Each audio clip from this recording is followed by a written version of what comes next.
E olha só, o exército israelense está sendo acusado de usar um procedimento militar que pode ter provocado a morte de civis durante os ataques terroristas do Hamas. Existe uma investigação feita por um jornal israelense, publicada na última sexta-feira, dia 12 de janeiro, indicando que a defesa do país pode ter aplicado o chamado Protocolo Hannibal. Esse protocolo foi banido em 2016. O jornal afirma que o comando foi enviado a todas as unidades militares. Segundo ele, ainda que o nome Hannibal não tenha sido mencionado, o rumo da situação põe em dúvida as garantias do Exército de que o protocolo foi de fato extinto 8 anos atrás. Questionado pelo jornal, o Exército de Israel ressaltou que o momento atual é de guerra, abre aspas. As forças de defesa de Israel conduzirão uma investigação detalhada e aprofundada sobre o assunto para esclarecer os detalhes, quando a situação operacional permitir, e publicará suas descobertas ao público, fecha aspas. Comandante Robson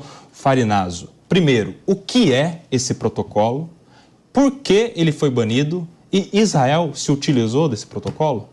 Bom, é o seguinte, Kobayashi, esse protocolo, o protocolo Hannibal, né, ele estipulava que os soldados poderiam atirar em colegas que estivessem em vias de ser aprisionados aí por Hamas, Hezbollah, o que é que seja.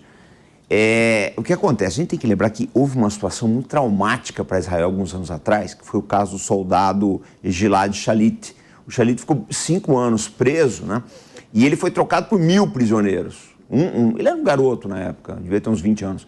E foi trocado por 1.000 prisioneiros. Então é um problema, esse problema de prisioneiros, de corpos também. Israel muitas vezes liberta prisioneiros para obter corpos, os cadáveres, né? Porque eles precisam sepultar. Há uma pressão muito grande na sociedade até para sepultar os cadáveres que se encontram atrás das linhas inimigas. Então eles tinham esse protocolo aí, né? Agora, a gente não sabe se ele foi aplicado ou se houve o velho problema das operações militares inesperadas. Toda operação militar inesperada, ela tem um problema chamado correria e confusão. Então você começa, você não sabe o que está acontecendo, ninguém sabe o que está acontecendo. Aquela confusão no rádio, olha, você está onde, o que está acontecendo? Nessa correria e confusão, muita gente pode ter se precipitado e atirado sem querer. Não é que ele obedeceu uma ordem, ele atirou porque ficou assustado, pensou porque o que acontece? Qual é o perfil do Hamas? É um cara jovem correndo. Você vê um jovem lá que está fugindo, você não sabe, você está passando com um helicóptero a 200 km por hora, você não tem muito tempo de raciocinar. Isso pode ter acontecido. Mas eu vou arrematar com um procedimento que eu tinha um comandante na Marinha, tudo que acontecia no quartel levantava a sindicância e PM. Eu detestava isso, tenente, eu odeio essas coisas que acaba sobrando para você, né?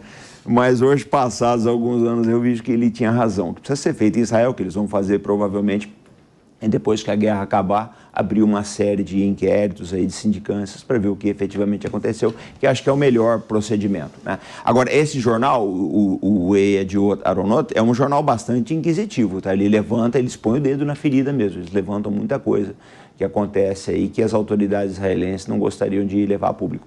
Agora, professor Marcos Vinícius, mais uma acusação contra a atuação militar de Israel. Não é a primeira. A gente viu recentemente agora a ação da África do Sul, que diz que o Estado de Israel praticou genocídio, teve apoio de muitos outros países, inclusive o Brasil. Você acredita que o Estado de Israel vai ter que responder muitas dessas acusações ainda em relação à sua reação? Inclusive vai demorar anos, né? Essa situação da Corte Internacional de Justiça é um procedimento que vai demorar uns 3, 4, 5 anos até ser definido, porque você tem uma questão complexa que é definir o que é genocídio e efetivamente se foi uma prática do Estado de Israel nesse processo todo, a questão do genocídio.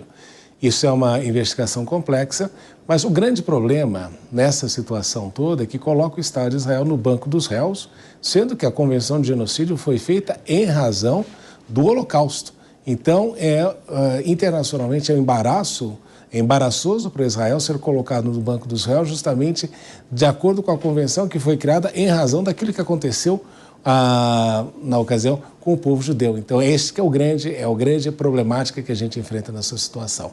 Agora, quanto à questão do protocolo, o que a gente vê é que no processo de troca, e a gente observou isso no passado, um soldado israelense havia muitos palestinos presos.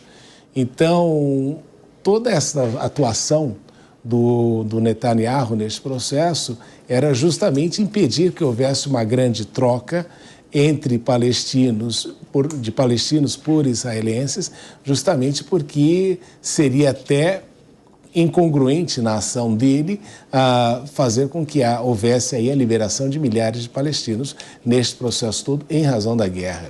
Então, quando a gente vê esta possibilidade de questionamento, é porque existe, sim, uma preocupação do peso político dessa situação. Netanyahu não está bem politicamente, embora o povo de Israel, o povo judeu em Israel, apoia a ação militar, mas não apoia Netanyahu neste momento. E o que a gente tem notado é que não se sabe efetivamente o que se quer. Eu estava vendo aí algumas imagens daquilo que tem acontecido e nós vemos que a guerra, que já matou aí quase 25 mil pessoas, se eu não me engano, mais de 120 jornalistas, o que é uma preocupação, é péssimo na questão da mídia internacional, você ver tantos profissionais do jornalismo sendo mortos nesta guerra em razão da atuação do Estado de Israel. E o que a gente nota nessa situação toda é uma complexidade difícil, porque a atuação de Israel passou a não ser compreendida com relação ao objetivo efetivo. Hoje, na mídia internacional, nós vimos que o Estado de Israel, por exemplo, o exército israelense atacou vários aspectos da infraestrutura que se tinha nos campos de refugiados em Gaza, basicamente acabando com a possibilidade de pessoas voltarem a viver ali. Então, não se sabe efetivamente o que Netanyahu pretende ao fim dessa questão. O fato é que nós vemos a população palestina numa situação extremamente complexa. Se eu não me engano, hoje conseguiram liberar ali alguns medicamentos, mas também a atuação internacional, as próprias Nações Unidas, as organizações internacionais têm dito que a situação ali é muito difícil com relação àquilo que tem sido feito.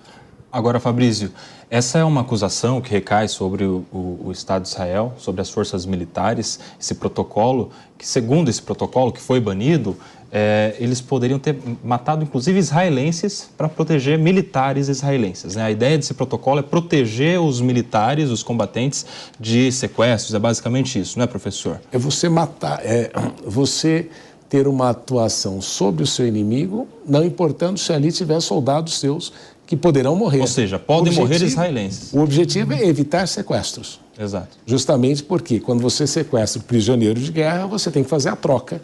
E nessa troca, no histórico que a gente viu, para cada soldado são 1.000 palestinos liberados. Então, toda a história que a gente vê nesse momento da questão de Israel seria extremamente prejudicada nesse processo todo.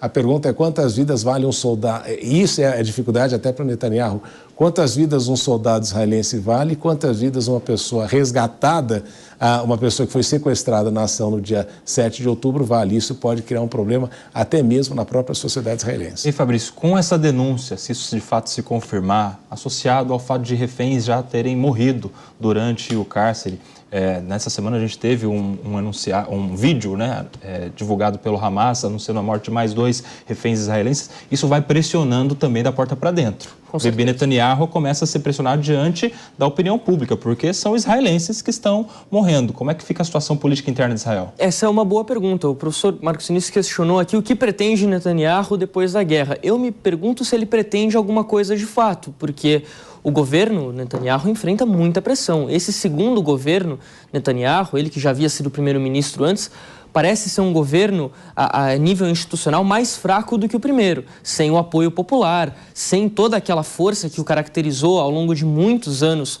à frente do governo de Israel. Então agora, quando você fala da situação dos reféns, e ele já tem enfrentado, o governo Netanyahu, muitos protestos da população civil, diariamente praticamente lá em Israel, pedindo essa libertação, pedindo as negociações, que essas pessoas voltem para casa o quanto antes, isso vai aumentando, vai se tornando uma verdadeira bola de neve. Claro que você tem a pressão internacional, há muito barulho vindo da porta para fora, Kobayashi, mas da porta para dentro talvez seja o pior.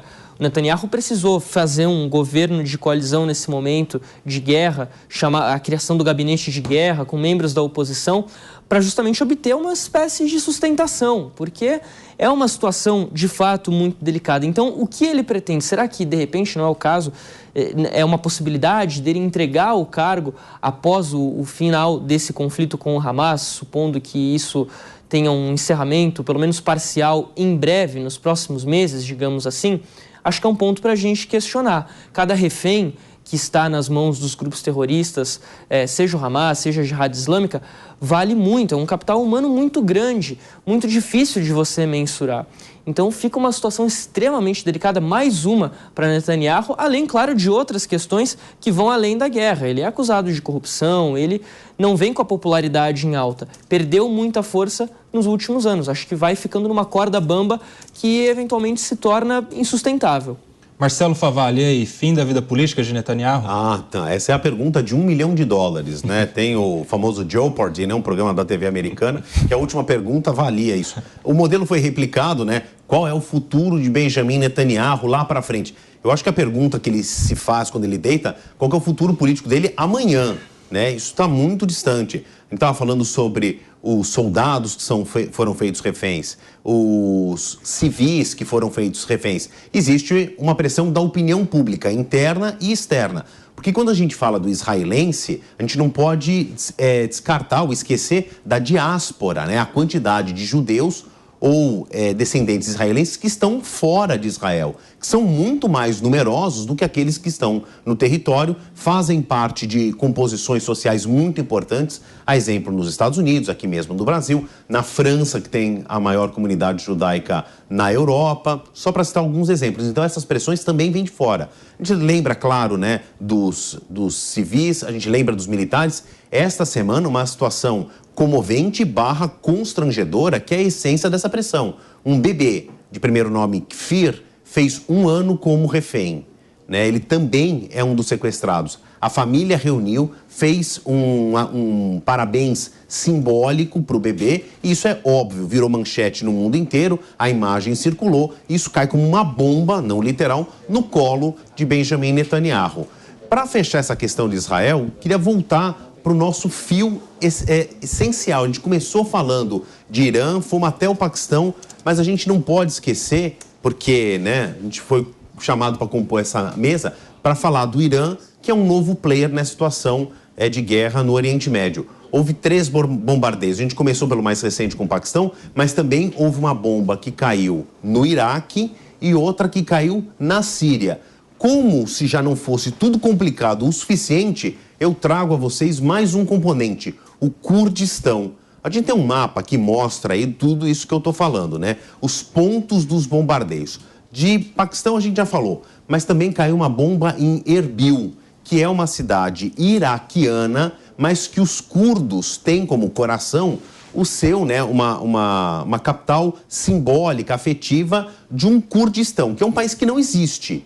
É uma reivindicação dos curdos, que é a maior etnia sem pátria do mundo. Eles estão na casa das dezenas do milhar, espalhados pela Síria, pelo Iraque, pelo Irã, um pouquinho da Turquia. Se a gente expandir um pouco mais, também tem curdos ali no Paquistão. E eles também são uma organização que tem uma força paramilitar, vou chamar assim porque eles não são um Estado, então eles não têm um exército oficial, mas que também agem, às vezes contra a Turquia, às vezes contra outros países, como o Irã. Então também houve ali uma oportunidade, também uma leitura nossa, né? Vou repetir a palavra do comandante Farinaz, uma ilação, que houve uma oportunidade, já que o Irã está sendo visto aí como um player secundário nessa relação de Israel contra o Hamas, de aproveitar essa tensão para falar, estou presente, estou forte, tenho minhas posições políticas, territoriais e militares, e atacou Erbil. Agora, comandante, eu vou esquentar a batata, agora eu entrego para o senhor descascar aí, tá?